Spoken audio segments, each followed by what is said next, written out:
अधिकारी हैं जो कह रहे हैं आसिम मुनीर को कि इस्तीफा दे दीजिए, सेना की छवि धूमिल हो रही है।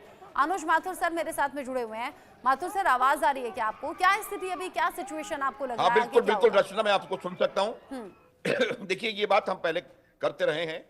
इंसर्जेंसी की स्टेजेस हुआ करती हैं, और इंसर्जेंसी की जो आखिरी स्टेज होती है, उस स्टेज में जो जो लोग अपनी बात का, जो इंसर्जेंट्स होते हैं, जिनको कि आप विद्रोही कह सकते हैं, वो अपनी बात को मनवाने के लिए पूरी all out war against the establishment and army छेड़ देते हैं। पाकिस्तान में बलूचिस्तान की इंसर्जेंसी में वही फेज आज की तारीख में आ चुका है, और वो फेज मुझे लगता है वो लगातार चलता चला जाएगा। और एक बात मैं बताऊं रचना, कि इस तरीके के इंसर्जेंट मूवमेंट को आप दबा करके, उस पर जोर डाल करके, इसको मुझे लगता नहीं कि आप खत्म कर सकते हैं। इसको खत्म करने के लिए पाकिस्तान के एस्टेब्लिशमेंट को, पाकिस्तान की सरकार को बलूचों के साथ बातचीत करनी पड़ेगी, और उनको किसी प्रकार से मनवाना पड़ेगा, और उनकी बातों को पर को तवज्जो देनी पड़ेगी। पहली बात।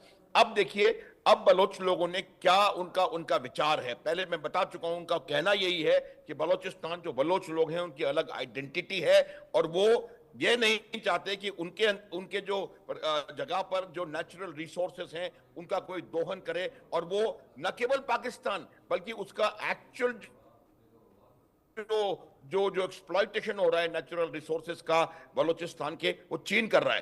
तो इसीलिए आप देखेंगे कि पिछले कुछ महीनों में आपने देखा होगा कि चीन के लोगों के ऊपर भी लगातार हमले बढ़ते चले जा रहे हैं। उसकी वजह यही है कि वो इस बात को अप्रूव नहीं करते हैं कि उनके यहाँ के जो रिसोर्सेज हैं उनको साइफन आउट करके और बाहर देश ले जाया जा सके, और पाकिस्तान में भी ले जाए।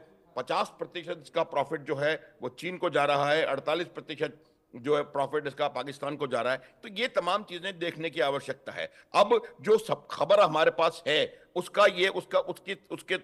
हिसाब से पाकिस्तान की सेना वहां पर एक बहुत बड़ा अभियान चलाने जा रही है। उसकी वजह क्या है कि पाकिस्तान के राजदूत को बुला करके पेचिंग में उसके राजदूत को फटकार लगाई गई है, और उसको कहा गया है कि आप वहां पर हालात सुधारें, और चीनी नागरिकों का, चीनी वर्कर्स का, चीनी इंजीनियर्स का वहां पर की सुरक्षा को यकीन दिलवाएं। वो हो नहीं पा रहा है, तो इसलिए मुझे लगता है कहीं ना कहीं कोई ऑपरेशन वो लॉन्च करेंगे।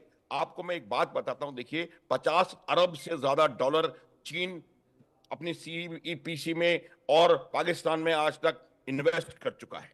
ग्वादर का एयरपोर्ट तैयार है, आप वहां की उसका इंटरनेशनल फ्लाइट तो छोड़िए, एक डोमेस्टिक फ्लाइट भी वहां से उड़ करके नहीं गई है अभी तक। तो जो उन्होंने इतने अरब डॉलर वहां इन्वेस्ट किए हैं, उसका उनको, चाइना को रिटर्न कहीं ना कहीं बिल्कुल शून्य मिला है। तो अब उनकी ओर से निश्चित रूप से पाकिस्तान पर, पाकिस्तान की सरकार पर और पाकिस्तान की सेना पर दबाव बढ़ाया जाएगा। और रचना, उसके दबाव के चलते मुझे लगता है कि कहीं ना कहीं पाकिस्तान की सेना इनके ऊपर हमले तेज करेगी, ऑपरेशन तेज करेगी। और न केवल चीनी दबाव है, एक डोमेस्टिक प्रेशर भी है।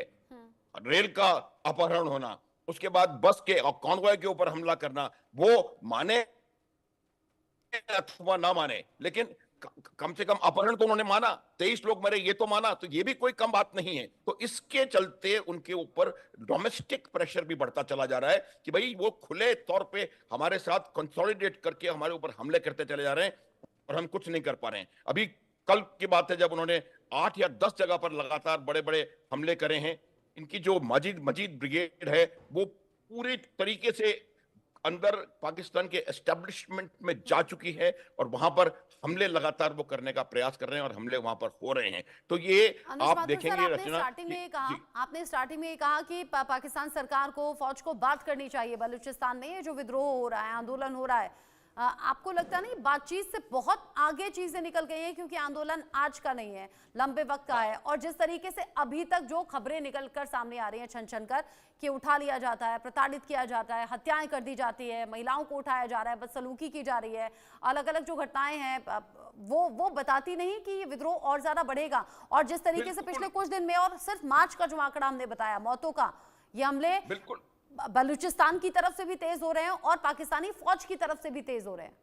बिल्कुल बिल्कुल रचना, आपका बिल्कुल 100% सही आकलन है। देखिए, यही मैं कह रहा था कि अब क्या है कि दबाव है, दबाव उनके ऊपर चीन से है, दबाव उनके ऊपर डोमेस्टिक है, और दबाव उनके ऊपर सेना के अंदर से है कि भाई आप कुछ कर क्यों नहीं रहे। तो ये आने वाले समय में, ये बिल्कुल आपने सही कहा है कि ये वहां पर हालात बिगड़ेंगे, और ये लगभग 1970-71 जैसे हालात वहां पर बन चुके हैं। और वहां पर अगर उन्होंने जनरल टिक्का खान का जैसा कोई ऑपरेशन करने का प्रयास किया, तो ये आप मान के चलें कि